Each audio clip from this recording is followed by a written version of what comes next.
Get it poppin'. Welcome to episode, what is this, 3, 4.5, Culture Canvas. Back in the building, ladies and gentlemen, with the one and only Paul Fiore, artist, painter, woodworker, incredible individual, extraordinaire, across the board. So yeah, we're here to just hang out. We're in Paul's sacred space, who invited us here today. Cut 2 images of Paul's sacred space. And just gonna be chopping it up today. How you feeling, man? It's good to see you. I'm feeling good. I know it's been a minute. Haven't seen you guys probably with almost a year. It's been crazy. Thanks, bro. No, but I've been good. You know, I've been working, painting, woodworking, making furniture and frames. Painting actually for the first time in several years. Nice. So I've been good though. Oh yeah. Painting. Let's jump right into that, man. You said painting for the first time in a few years. Before we get into, I have some questions just talking about like your background and how you initially got into it. Mm-hmm. But before we get into that, do you want to just tell us, a little bit about why you had to take a step back away from it, what it's been like kind of getting back into the swing of things? That's cool. Yeah, so I mean, I stepped away from painting kind of at the beginning of COVID. I had some personal stuff that was going on right before it that I just kind of hit this point with the art world where I was just kind of feeling done for the moment. I didn't want to deal with people, didn't want to deal with the whole gallery scene, the whole, economics of the whole thing. And then COVID hit, and everything really slowed down and gave me a minute just to really think about what I was making and why I was making things, and didn't really have to think about the larger world. And at the same time, we moved apartments and we needed some furniture and we needed some frames, and I was like, well, I have some very basic tools and some knowledge, and let me try to make some stuff. So that's really how the woodworking kind of kicked in. But at the same time, it wasn't me just like completely shifting. It was like, I'm still me. I'm still a painter. I still have the same predispositions. So for me, it was just like a new focus. That's awesome. So for me, it's really just this extension of what I've been doing. And now coming back to it, it's been 4 years, almost 4 years, maybe a little bit more. I feel a lot freer in the way that I'm working now. Things that I was really hung up on before or felt like I really had to labor on, feel kind of free of those and can kind of approach it in a different way. Sometimes, taking space is like exactly what you need. Absolutely. So so coming back to it feels really awesome because now I feel like I'm a little more fluid, that I can jump back and forth between these practices, and they really feed off of each other, and it's not just like, oh, I'm doing this or I'm doing that. That's awesome, bro. Nice. Yeah, your woodworking skills are absolutely awesome. For context, when I met Paul, as former colleagues who used to work together, I didn't know that you were a painter and artist at all, bro. I just thought that you did the woodworking elements and like the crating and the framing and stuff. So when I actually started seeing your artwork, I was like, holy, this is a whole nother ballgame. This is super awesome. But yeah, no, that's fascinating. I would love to, a little bit later we can dive a little bit deeper into the woodworking aspect of things. But pivoting back to the painting and the origins, let's jump into these questions. Yeah. Can you tell us about your background and how you first became interested in painting and art? So for me, it was actually almost like it wasn't really a decision. Like my whole family, they're artists. My dad paints. My mom taught art for 30 plus years. My stepmom sculpts, my sister paints. Both my grandfathers went to Pratt. Go back to Italy, where my family's from. They were seamstresses and cobblers and, just like really people who were crafty. And I grew up, and my dad, he was giving me all these lessons about how to view the world, how to be interested in things that you're interested in, without even noticing that they were happening. And the older I got, it kind of just exploded, and you work on these things every single day, and Yeah, so art for me was just like it was baked in and it was built in, and I'm so glad that like this is the life choice that I made or didn't make. It was just like stuff that I really really love, and it keeps me active in my world. It makes me interested when I go outside to look around and observe. I mean, it's just like, and then bring that back into here. That's awesome, bro. Yeah. That's beautiful. That's Yeah. a great response. So you just kind of have, yeah, facts. Yeah, that's awesome. So it just sounds like you kind of grew up around it. I like the way that you kind of phrased it. Like you didn't even, it wasn't like an actual conscious decision. You kind of just had been around it, family and everything, and then it just kind of became, like an extension of you, I guess. You kind of just became it. So that's really cool. What kind of art did your parents make, or like Yes. capacity, and how might that have influenced the way that you make art now? Yeah, so my dad primarily makes landscape work, and when I was growing up, he really kind of geared me towards that stuff. It took a long time for me to kind of figure out my own mode of making things, my own temperament, things that I was really drawn to. So for years, I would make landscape work, and I struggled with that for a while, just feeling like, am I just working in the mode that he is and stuff like that.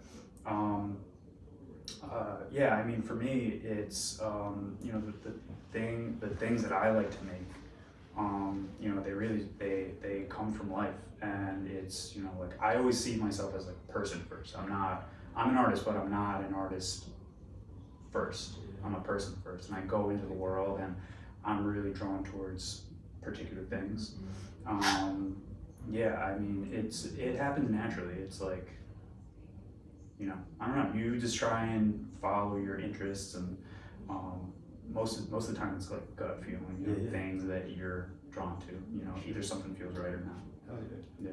I think that I appreciate the fact that you identify as a person first.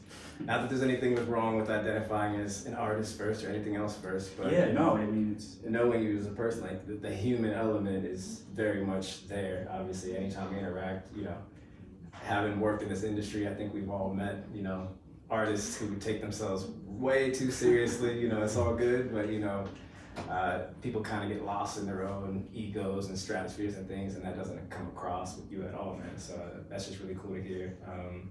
And in terms of, I guess, just inspiration, talking a little more about that, who or what has been a significant influence on your artistic development? I know you mentioned like your folks and your family.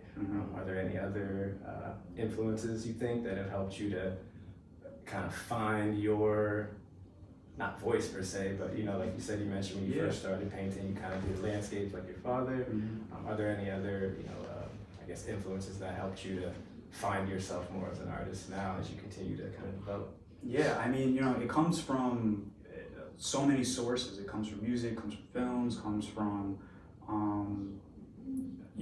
shaping me. It's just been, it's interesting because it's like, I always try to, I'm never overtly trying to do something with the work in terms of like having one way of making things. So for me, that reflects into, I guess in the inspiration that I take. It's never like look at something, want it, come back into the space and paint.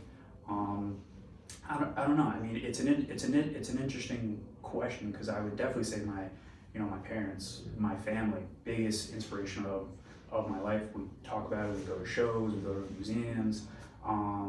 It's this constant dialogue that we've had for, I'm 33 now, my entire life. That's awesome. But then like growing up, I went to school.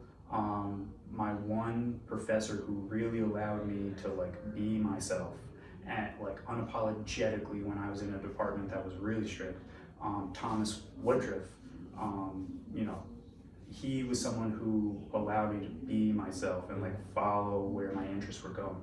And for a number of years I worked for Nicole Eisenman, a painter who's amazing, and I watched her go through this period in her career where she got this MacArthur grant, and all these new galleries were approaching her in shows, and all this big art world stuff was happening to her. But I watched her slow down. I watched her be really protective over the few artworks that we had going on in the studio, and like that was amazing. Someone right out of school when, you know, you think you need to be like doing all this stuff and trying to grab attention, and you know, the world was at her door and she was like pushing them out, trying to preserve who she was. I think that. Stuff like that. You know, this may be controversial these days, but you know, like listening to Kanye West growing up. Not in this room. That is not controversial. Okay, cool. It's all good. Yeah. Cool. No, Yeah. no, I mean, like, it's all I've been listening to him since I'm 12 years old, and like, you know, his art is so different than mine, and I'm not comparing my work to his, but watching someone, you know, the leaps that you can make, the jumps that you can make, and how you approach your work. I've listened to his albums over and over and over, and like that flexibility, you know, I pulled that into my art, and I've listened to him probably more than anybody. Same thing with like Philip Glass. I listened to him a ton in college, and listening to his music on repeat, you know, as repetitive as it is, there's this openness to it that taught me that in my own work too. You know, I mean, influences are, I mean, I could go on forever. They're just like, it's fascinating as a person, where like you pull these things from, and that's where I think it's good to have that mindset first, to orient yourself, because it leaves you open. You know, it's not like you're tapping the same well every time. Well said, man. Drop the mic on that one. That was fire. Well done. No, that's super dope. The music tip, I'm very excited to talk about music influences, obviously. I'm gonna try and push that off a little bit further. Nah, if we can But that's super dope. How are we looking? We good? Yeah. But I would like to jump into I love that you are able to draw influences and you know, from multiple mediums and styles of art. You know, as a visual artist and things, you still obviously draw inspiration from music, like you were just saying. That's really cool, because I think, you know, like you said, it's just, you can just draw from so many things, and you know, wells of inspiration and resources that just open your artwork up to so many different things. You were just talking about, you know, this painting for your nephew, that you were just inspired real life just by being in a toy store, and you're like, oh, this is cool. Rearranged some blocks, took a photo, cut to picture of Paul Fiore's, you know, painting for his nephew. But yeah, I'm trying to get to the next question is just, how would you describe your artwork? Again, as I was saying, when I first met you, I didn't even know that you were an artist in that capacity, and now obviously we're sitting around it now. I am an admirer of your work. It's very, disclaimer, I am not like an art critique by any means, you know, in terms of like talking about artwork and things.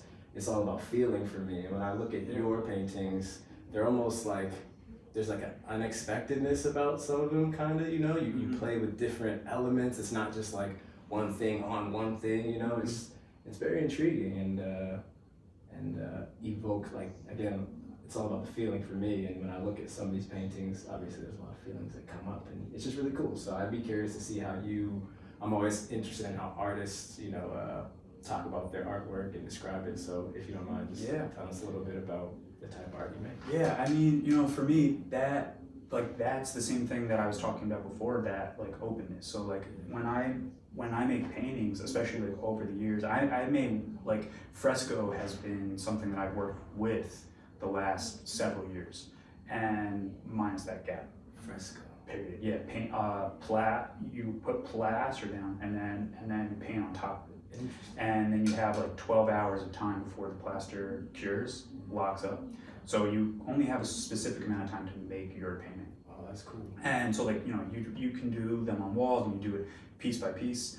But then for me, you know, I do them on these panels, and I use a router. That was my first woodworking tool that I got specifically to make these paintings, where I gouge out these spots, and I kind of put them together like a puzzle. Insert in certain ways. So for me, you know, like, I've worked in certain modes over a period of time, but it's always kind of transforming. And the way that I think about my paintings, it's like, you know, I see a lot of painters, and I feel like they try to establish these styles, especially today, in like with the demands of how most people shape their art careers, or what they think it should be. And and I see a lot of them trying to like always make their last painting, like, you know, not in the terms that they're never going to paint it, but like something that they can be recognized for, that they can just go on repeat. And for me, I think I'm always trying to make my first painting, like literally every time. Maybe not in the way that I'm painting it exactly in that moment. Maybe I made something in a similar way before, but the way that the image dictates that I paint the thing changes it. I'm always trying to make something that keeps me present, keeps me aware, and that's where fresco was really demanding of me, because it was like, I can't just walk in Time constraint. and paint whatever. You know, there's this concept in fresco called giornata, which is a day's work. How much can you do in one day? That's Italian, no? Exactly. And for me, that resonated so true at this time where I needed my practice to kind of shift to have more intentionality. And I was pushing that way in oil works on canvas for years, but fresco allowed me to like really double down on that. And also, while also really tapping into a period of art that I love. I mean, it's centuries old, goes back for so long. There's so many cultures that you can pull that painted with fresco. It's not just Italian. And it's just, it was this way that allowed me to really like put certain constraints on myself that allowed me to actually bust open a door and like, you know, go wherever I wanted to. So for me, my art is openness. You know, it's like me being open to the world and seeing what I can, you know, let in and work out. And yeah. I love that. That's a great answer. Yeah, that's super dope. That's really cool insight into, again, the works that you do, because like, that fresco, you know, technique is something that's kind of new to me. But again, I like just the way that you play with the different elements. It's really, really cool. Yeah. And going back to what you said about feeling, like for me, feeling is the most important thing. You know, like I want a painting to punch me in the chest. You know, like I want to walk in and I want it to jump off the wall. I want it to talk to me, and that's often like a test when I'm working in my spaces. Like maybe I'll paint something, I'll feel great about it. I'll go for a walk, I'll come back, and if it doesn't have that, or the next day it doesn't have that, it doesn't survive. It's gone.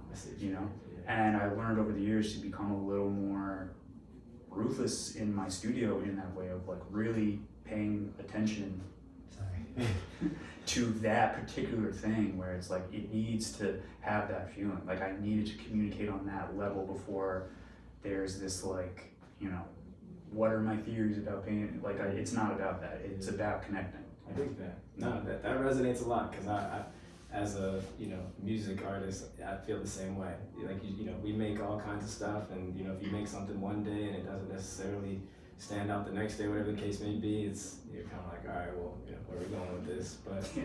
I think that's an interesting part too, because I guess, you know, it takes some time to get to that space though, right? Wouldn't you say, kind of like to get to the point where you can make something, have an honest conversation with yourself about it, you know, and then kind of go from there.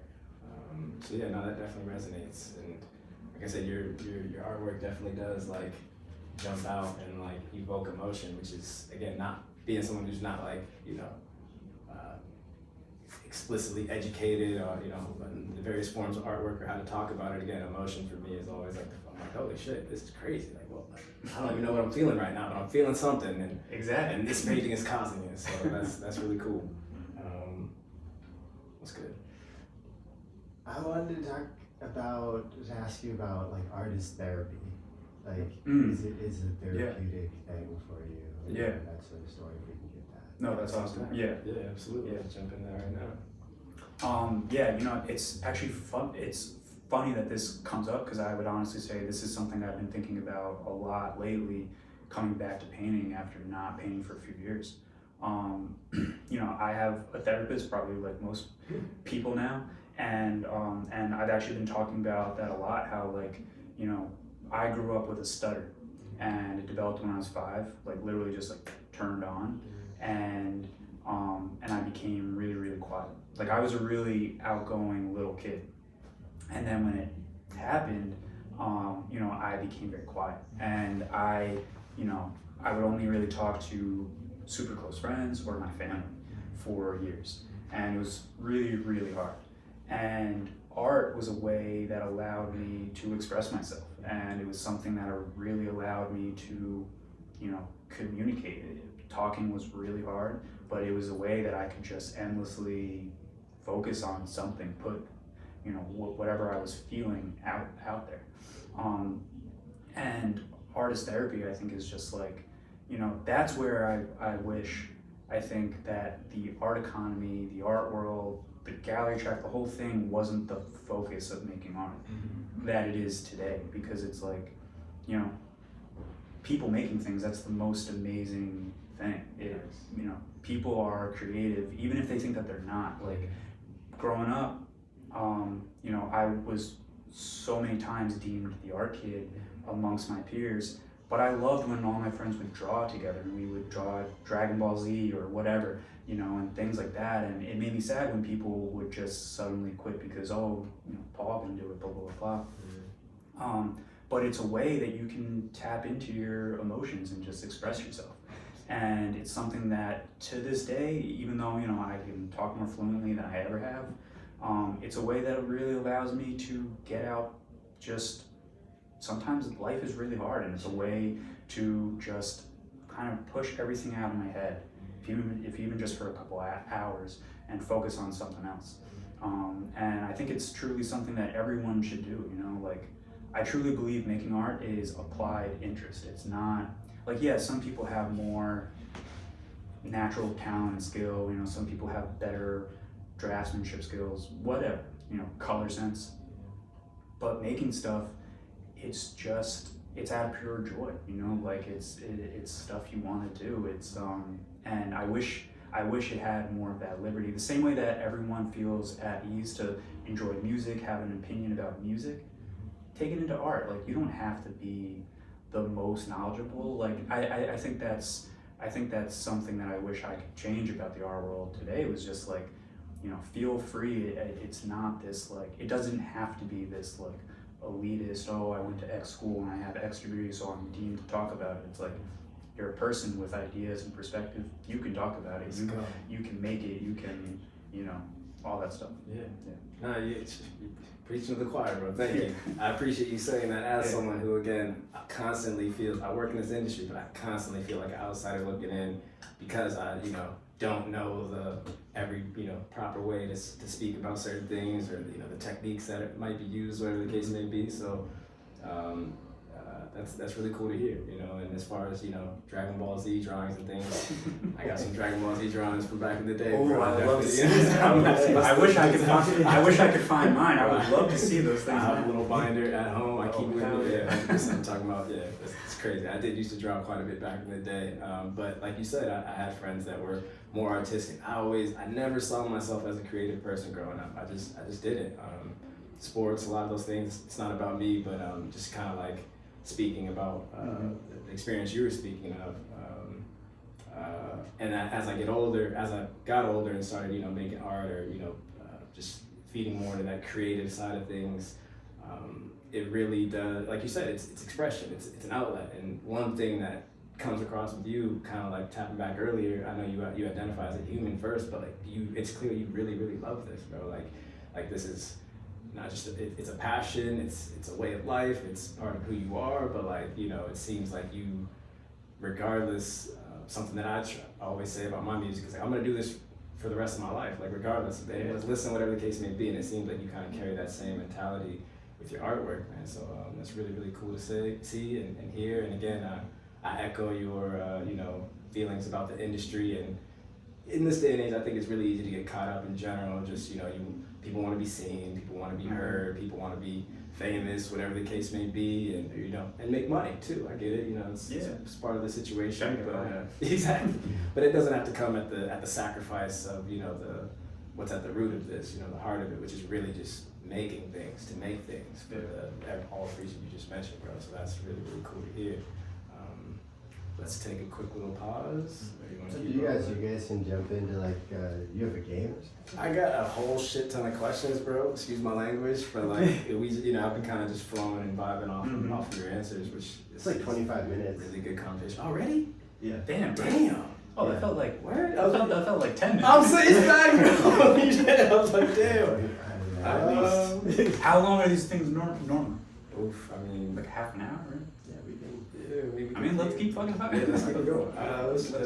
Let's see what else we got in here. We kind of talked about the process, the style. Process. Sorry for my answer that's gone on too. No, I love it. No, It's those are all- really it's good. Yeah, incredible. You absolutely killing it. It's right now. very good to listen to. It really is. Yeah. Here's a decent question. What has been the most challenging part of your journey as an artist? Yeah. It's pretty vague. I mean, I think, again, I think that gets into that struggle of like wanting to be seen or trying to show your work and trying to remain keeping that interest, you know, like trying to keep yourself interested in this stuff despite professionally what's going on, you know.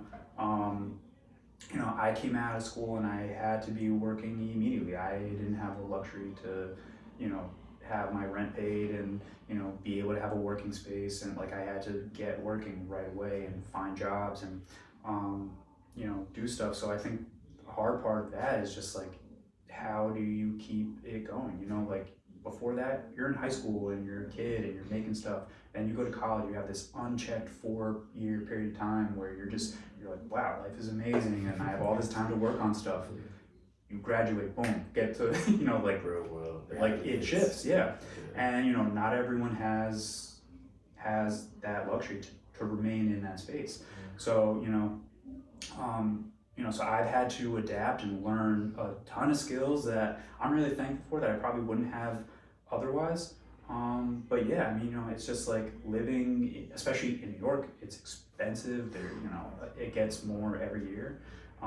Just trying to keep doing this thing that I love while dealing with just like really what life is, and trying to navigate that space. I've been forward, I think I've had good periods too where I've shown work and have been able to sell things, and that really kind of keeps you going and keeps you pushing. But really it's like that can't happen all the time, so it's really like you have to figure out how to keep going when those moments aren't happening. And so it's just like really just factually kind of what it is sometimes. It's tough to be an independent creative, and No, that's real. I think that is a perfect segue. I have a few questions about the logistics side of things. Mm-hmm. We good? Yeah, you ended right as you were. Nice.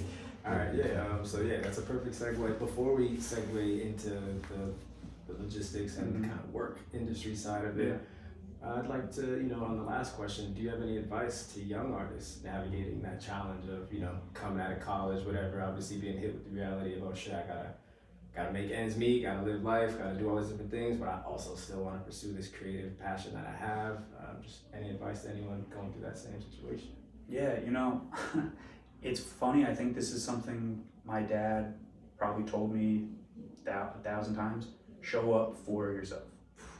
Every day. One more time for the people in the back. Show up every single day for yourself. Either this camera or that camera. Oh, That shit. camera, that I'm camera. sorry. Which one am I? I keep looking at the wrong one. Or that. Okay. But seriously though, like no one is gonna make you do it. You come out of school where, you have deadlines and you have all these project milestones that you're trying to hit. After you're done with that, no one's coming, like you gotta do it. And honestly, you gotta do it on days where you don't feel like doing it. And I'm not saying I've worked every single day. I've been out of school now for 10 years. And obviously I haven't worked every single day, but like I'm still thinking about it. And, I'm busy some days, but like it's on my mind, and you keep yourself in it, because I've been there too. There are periods where you let it go.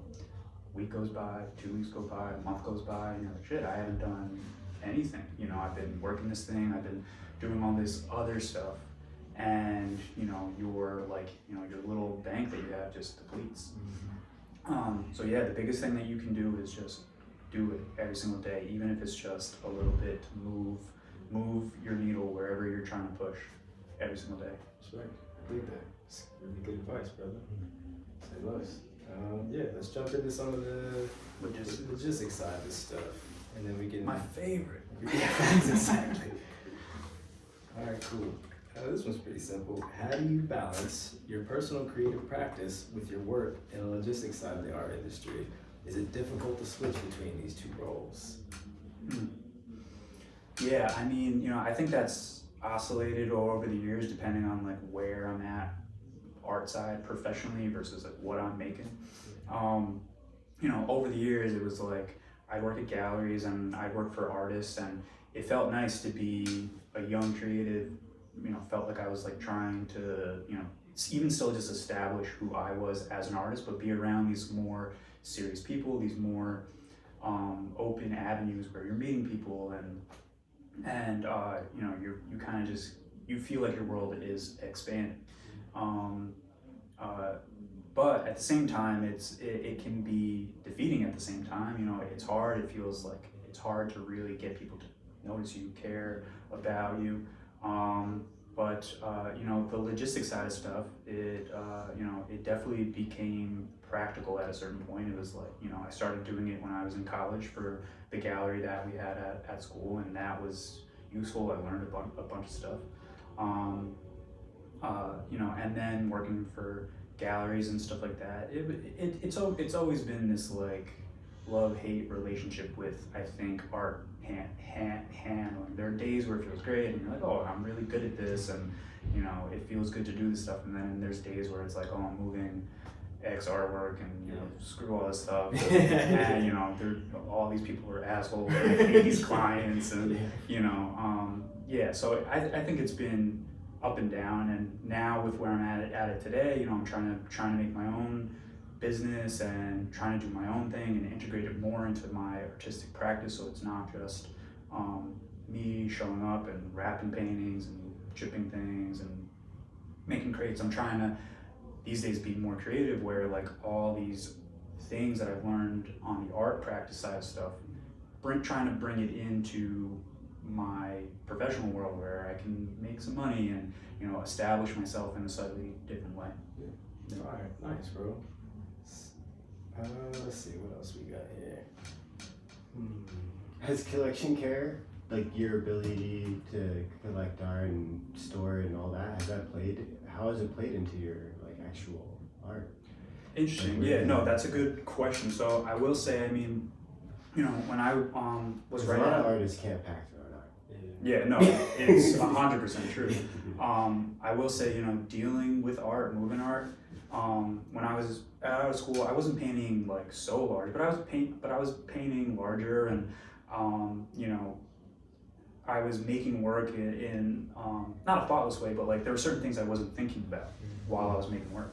And then you start moving art, and you're like, damn, these paintings are really big. They're really hard to store, and like and like my painting got smaller. It was kind of just a matter of fact of like, maybe I don't need to paint this large, And then I also did find that suited what I was painting better, and it suited my sensibilities more. So then being on the logistics side, you definitely see how art gets treated.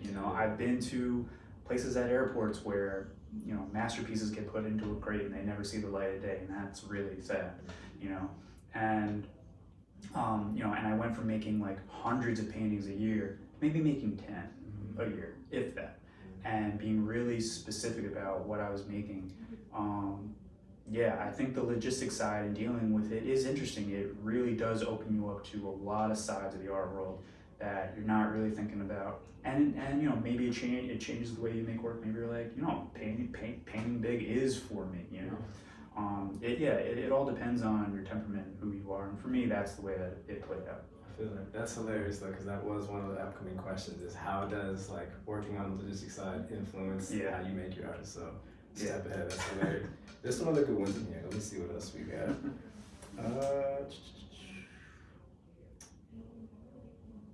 Can you explain some of the most critical logistical challenges involved in getting artwork from an artist studio to a gallery or exhibition space? You want to run with that one? Yeah, sure. I would say you know, it's coordination, getting it packed right. You know, like you said, a lot of artists can't pack their work. Yeah, I would say really that comes down to logistical stuff. You know, and obviously not everyone can be good at 100% of everything around their practice. Even coming down to wrapping it and making sure it's ready. And most people maybe don't want to deal with that. You know, they're like, I just make the stuff. Yeah. You know. It's kind of Yeah. This is interesting because, you know, there's all sorts of types of artists. I've noticed, like, like, for instance, I think someone like, I don't know this for certain, but I have a feeling like some of like the sculpture artists in particular are, you know, they pay attention to how their stuff's being created because they have to. Yeah. And also, it makes me think of like Steve Jobs. I'm like, I really appreciate when a piece shows up and the artist is like, yeah, like you think about everything. Yeah. I mean, you know, like Jeff Koons, his studio. I was gonna use his studio. Like I moved some of those crates and like installed some of those works. They have perfect CNC boxes. Yeah. Where they literally encapsulate the piece. And like that too. It's like, you know, going into like sculpture work. Yeah, you know, you could put all this work into the thing, but then like someone shows up and they don't really know how to move it either, and it breaks, you know. So I will say, you know, if you do care about what you're making, it is important to kind of learn those things too.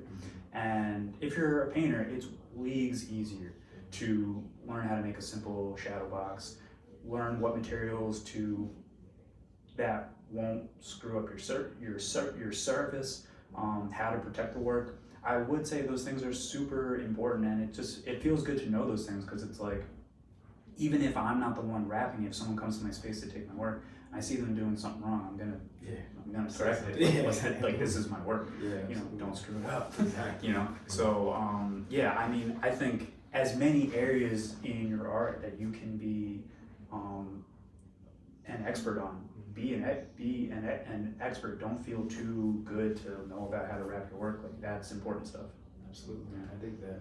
And for any artists out there who don't know how to properly package their artworks, shameless plug for NYC Art Handlers instructional techniques. Feel free to check that out on YouTube. Anyways, a couple more. URL pops up right here. Yeah, exactly. Click this button. Yeah, right. Exactly. Or top right. How are we doing on time? Battery, we good? I'm like, I kind of want to ask a few more logistics questions. Yes, I mean, 45 minutes would be. You're at 38 right now. So. Okay. All right. Let's try and get to one more logistics question, and then we can dump into some of the more funny, fun, quirky, silly stuff.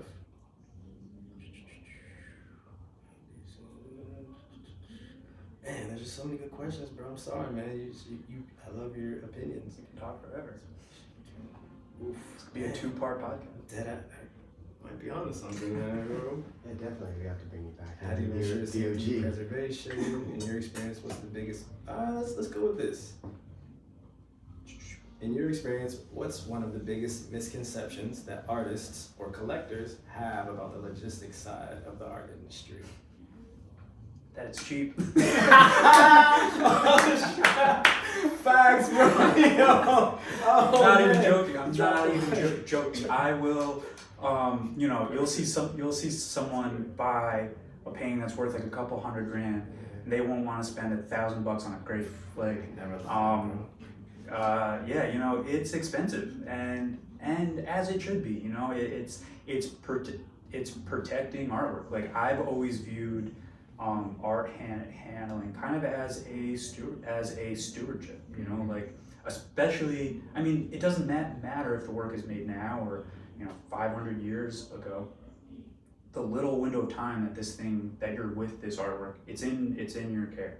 And as someone who really cares about art, I really care about the creative world. The fact that people make things, again, is amazing.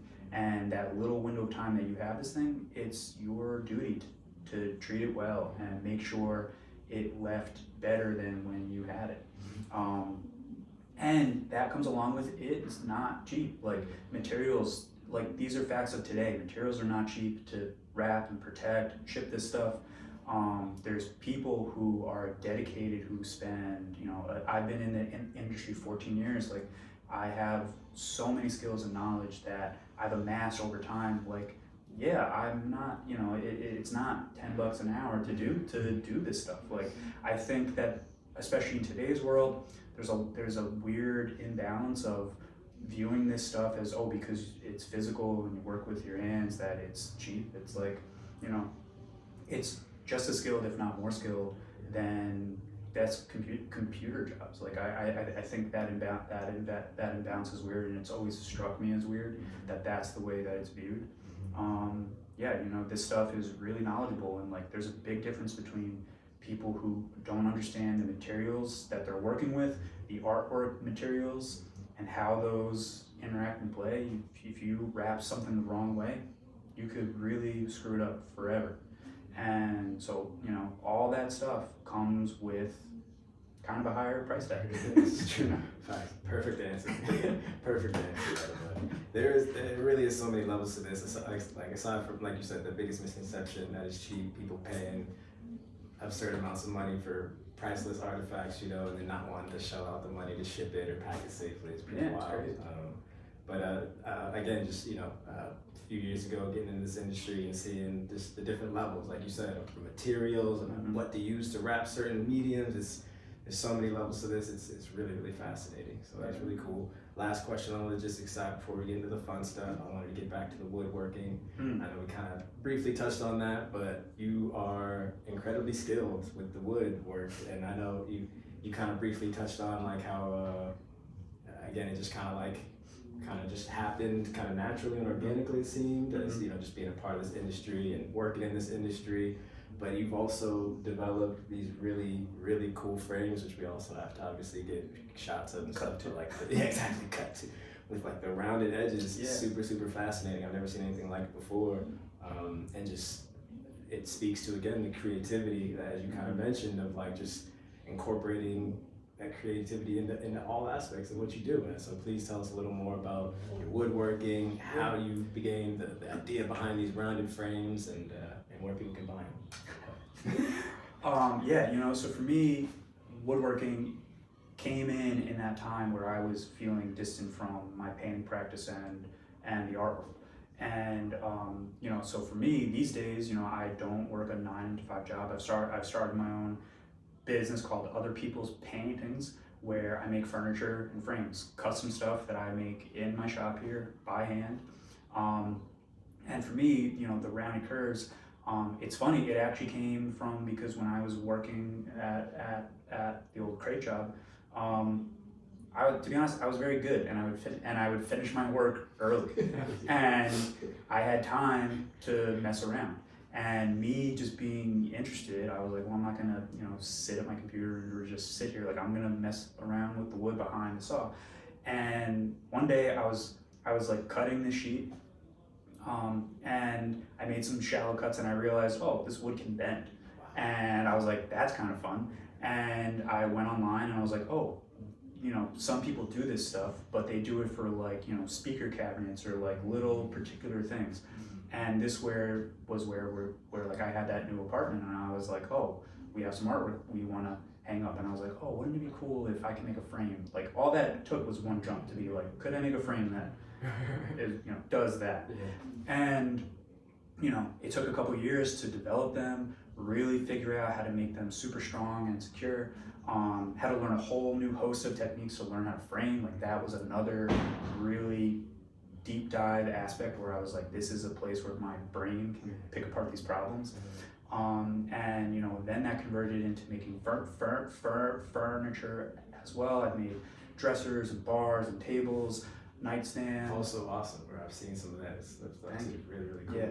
I'm working on a website right now for my business, because I've been doing it off of Instagram for the past 2 years or so. So I'm trying to make it a little more official now, and so the woodworking for me has been really fun because it's been an extension of my painter brain that I have that really likes to just figure problems out. Yeah, like figuring out that what if I try this or do this.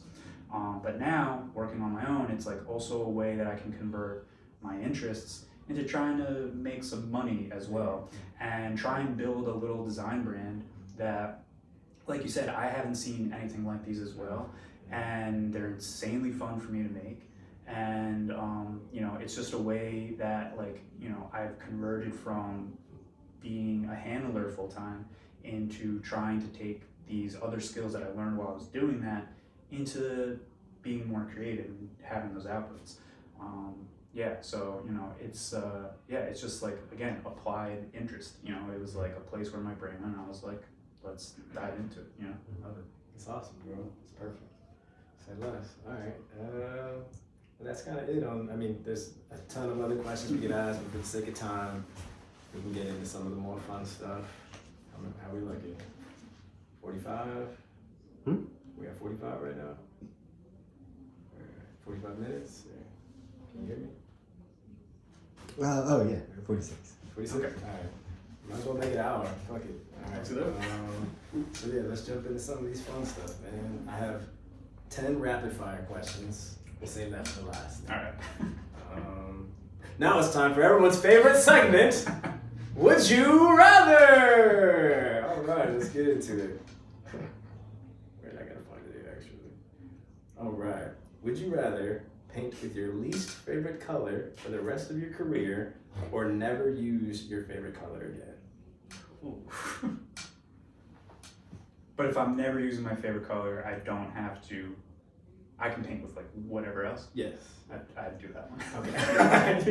Yeah. I don't know offhand what my least favorite color. I mean, maybe like highlighter yellow or something. Like, it's so unnuanced. But no, yeah, because I think you know, I may have a favorite color, but I love color. Like, that's a big part of my art making as well. That's something that, again, my dad really instilled in me to look at, observe, really explore, kind of find my own like natural sense to it. I had a harder time with that when I was younger, trying to find like how to mix good palettes and you know, try and make stuff that like looked rich and lush. And you know, that's also, now that I've really developed that, spilled into my frames and my furniture as well. Like, I think I have a really specific palette and color sense that really plays off of the curved wood and the rounded edges as well. Like, you know, I've had certain people come in and they look at them and they go, oh, this looks like candy. And I'm like, I love that. That's the exact, maybe the exact thing I want you to feel. You know, like, I wanted to bring you joy and make you feel like it washes over you. You know? I think that. No, that's awesome. Yeah. I do love the colors that you use for your frames, bro, and the rounded ones, and like this here too. The lavender one, yeah. Big fan. Yeah. Next, would you rather? Would you rather have the ability to instantly replicate any painting you see, or create a completely unique piece every time, but with unpredictable results? The latter. The latter. I think this spills into what I said earlier. Yeah, you know, like, for me, it's about being engaged and truly making something of my own. You know, like, I definitely think I have influences in the way that I make work, but I don't think I'm not trying to paint like anybody. Mm-hmm. You know, I'm always trying to make my own stuff. You know, and other people, you know, do your thing, but for me, it's gotta feel like me. Otherwise, I will be so dissatisfied. You know, and otherwise, it's like, why am I making this stuff? Like, I'm not gonna just rip someone's style and, you know, try and claim it as my own, and it's not interesting. Yeah, I dig that. Let's see, I got you. Would you rather paint a massive mural on the side of a skyscraper, or create a tiny, detailed miniature painting the size of a postage stamp? I would say I would love to do both. You know, like, as someone who makes fresco, I haven't done a mural yet. I've done like a real wall. I've had a couple opportunities come up, but actually it was right around the beginning of COVID, and it disrupted them, which is why I kind of stayed to the panels. But I would love the chance to do a mural somewhere. I think that would be amazing. You know, and I definitely paint small now, but yeah, I would love to try like a little bitty one. Yeah, that'd be cool. Yeah. I'd be curious to see what that looks like, to be honest. Yeah, both of them. With the frame. With the frame. Yeah. All right, let's see. Let's do a few more of these. Would you rather paint only at night under the light of candles or in a brightly lit room with fluorescent lights? Well, it's funny because I paint in a fluorescent lit studio now, which sometimes sucks. I hate it. Like, I don't have a window right now, so you know, sometimes I'll be working here, I'll come outside, I'll be like, what time of day is it? But I do prefer painting. I think generally I do prefer painting at night. It's a little quieter. Not just like in the world, there's like this certain stillness that you feel. Like, I don't have to think about what time of day it is. Should I be emailing? Should I be making contact? Blah blah blah. There is something about painting at night that I find really just relaxing. It's a way for me to kind of offload the day, meditate. I find it much more cathartic to paint at night. Dig that. Oh yeah, I'm with you. All right. That was whack. That was whack.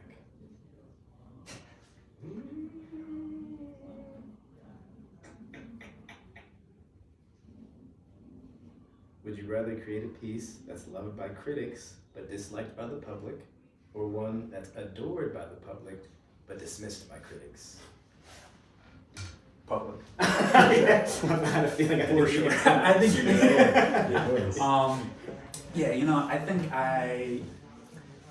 good. I have a love-hate relationship. Like, I think, you know, criticism of the past is a different thing compared to now.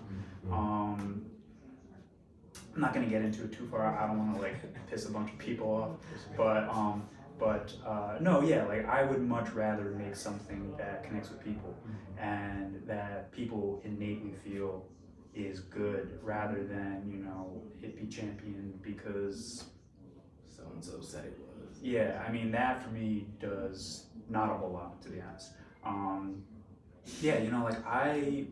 And I think this gets back into what we were talking about earlier, where, like, you know, I think anybody can come to this stuff and feel that they can have opinions and that they can say whether they like a thing or not. And, you know, and so, like, I would much rather talk to that person and try and pull them into the art world and feel that they're included, and not just this like exclusionary, you know, oh, because we went to that school and we have a degree, you know. No. Yeah. I love that. You're the man, bro. I love you. We gotta wrap it up. All right, guys. Let's jump into New segment. We gotta wrap it up. New segment, guys. I mean, this is a pleasure. I could do this all day long. I mean, you guys can keep doing it. It's just the cameras. God. Yeah. But it exists in our memories. So. I just want to keep asking, would you rather? It's just so much fun. Can I do one more? All right. Would you rather? Would you rather paint using only natural elements like dirt, leaves, and water, or only digital mediums like software and tablets? No. Weird. No. Natural for sure. Yeah. I mean, like I feel like that's not even a question. Yeah, I mean, like, well, it's funny because with the fresco paint, it's not oil paint. You use pigments, and I've even pulled, you know, I've gone to, like, you know, tea stores and found like little crushed up stuff that turn into beautiful colors, and that's something part of my practice that expanded when I did this, you know, instead of always working with tube paint and stuff like that. I mean, I could definitely, that's a whole nother aspect of exploring art that, I mean, I could really dive down that well if I wanted to, but no, I mean, I think like working with natural things is way more fun. That's right. Should have known. Damn, Why did you ask that? I wasted my last would you rather on it. All right, last one, I promise.